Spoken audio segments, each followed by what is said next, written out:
Social media पर ये viral video हम सब ने देखी है। वायरल वीडियो में एक तरफ गेरुआ कपड़ा लपेटे लड़के जय श्री राम के नारे लगा रहे हैं, तो दूसरी तरफ बुर्का पहने एक लड़की अल्लाहू अकबर के नारे लगा रही है। कर्नाटक में हिजाब कंट्रोवर्सी को लेकर के खड़ा हुआ बखेड़ा पूरे देश में बहस का मुद्दा बन गया है। कर्नाटक में शुरू हुआ हिजाब विवाद फिलहाल थमता हुआ नहीं दिख रहा है, बल्कि ये विवाद और बढ़ता ही जा रहा है। इस विवाद की हवा अब कर्नाटक से निकलकर दूसरे राज्यों में भी पहुंच गई है। ताजा उदाहरण है राजस्थान। जयपुर के चाकसू में शुक्रवार को कुछ छात्राएं कस्तूरी देवी कॉलेज में हिजाब और बुर्का पहन करके पहुंची थीं, जिसके बाद प्रबंधन ने उन्हें कॉलेज यूनिफॉर्म पहनकर आने की बात कही। इस पर छात्राएं नाराज हो गईं और विरोध शुरू कर दिया। छात्राओं ने अपने परिजनों को भी बुला लिया।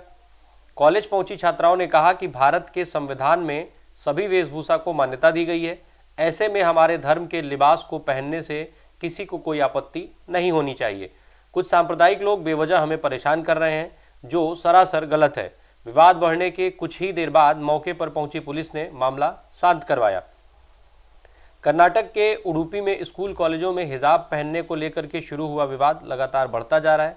आइए शुरू से इस मामले को जानते हैं।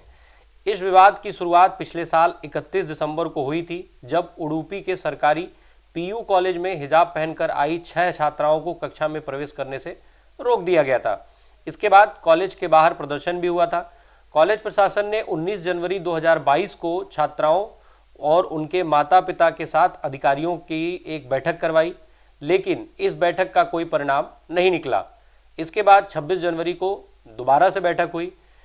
इसके कुछ समय के बाद उडुपी के विधायक रघुपति भट्ट का एक बयान सामने आया था, जिसमें उन्होंने कहा कि जो छात्राएं बिना हिजाब के स्कूल नहीं आ सकती हैं, वो ऑनलाइन पढ़ाई किया करें। अगले दिन यानी 27 जनवरी को छात्राओं ने ऑनलाइन माध्यम से पढ़ाई करने से साफ इनकार कर दिया।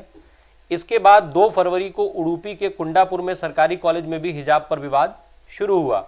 मुस्लिम छात्राओं के हिजाब पहनने के विरोध में हिंदू छात्र छात्राएं भगवा शॉल और स्कार्फ पहनकर कॉलेज में पहुंचने लगे।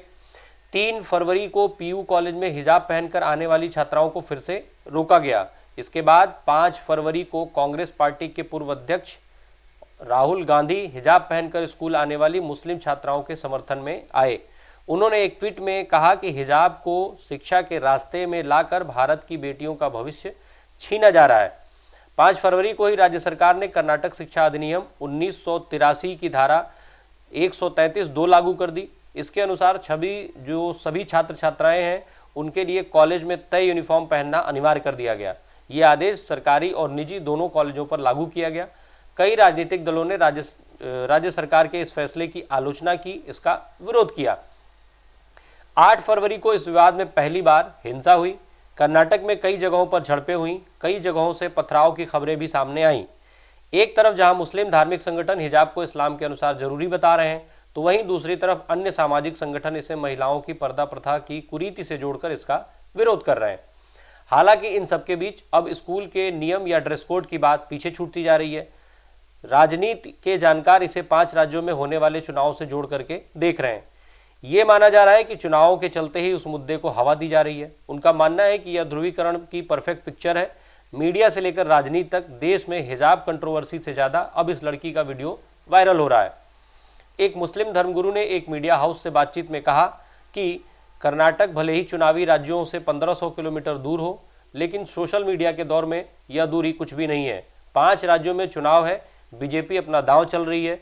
अब देश में कहीं भी चुनाव होते हैं तो मुद्दा हिंदी मुस्लिम का बना दिया जाता है। ताजा हालात को देख करके इसे सही भी माना जा सकता है। इस विवाद में कई राजनीतिक हस्तियों के अलग अलग बयान आ चुके हैं। एक तरफ जहां कर्नाटक की भारतीय जनता पार्टी ने इस पूरे विवाद के पीछे कांग्रेस पार्टी का हाथ बताया, तो वहीं कांग्रेस पार्टी लगातार हिंदू बनाम मुस्लिम मुद्दा बनाने के लिए भारतीय जनता पार्टी को इस मुद्दे का जिम्मेदार बता रही है। चूंकि कर्नाटक में भारतीय जनता पार्टी की सरकार है और राहुल गांधी, प्रियंका गांधी जैसे नेताओं ने भी इस मुद्दे को लेकर के बयान दिया है, इसलिए दोनों पार्टियां आमने सामने हैं और दोनों एक दूसरे पर इल्जाम लगा रहे हैं। वहीं मुस्लिम समुदाय का चेहरा बने असदुद्दीन ओवैसी ट्वीट कर उस लड़की की तारीफ करते हैं जिसका वीडियो वायरल हुआ। वे लिखते हैं, उनका निडरता का कार्य हम सभी के लिए साहस का स्रोत बन गया है। इसके बाद भारतीय जनता पार्टी के नेता गिरिराज सिंह ने ट्वीट करके कहा कि देश में गजवाए हिंद नहीं चलेगा।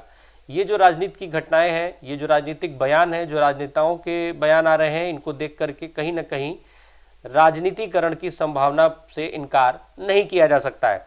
फिलहाल ये मामला हाईकोर्ट में है। हाईकोर्ट में गुरुवार को जस्टिस कृष्णा दीक्षित की एकल पीठ ने इस मामले को बड़ी बेंच के पास भेज दिया। इसमें मंगलवार को, इससे पहले जो सुनवाई चल रही थी उसके पहले मंगलवार को सीएम जो कर्नाटक के मुख्यमंत्री हैं बसवराज बोम्मई ने राज्य के सारे जो हाई स्कूल और कॉलेज हैं उसको 3 दिन के लिए बंद करने का आदेश जारी कर दिया था। उन्होंने खुद अपने ऑफिशियल ट्विटर हैंडल से इसकी जानकारी दी थी।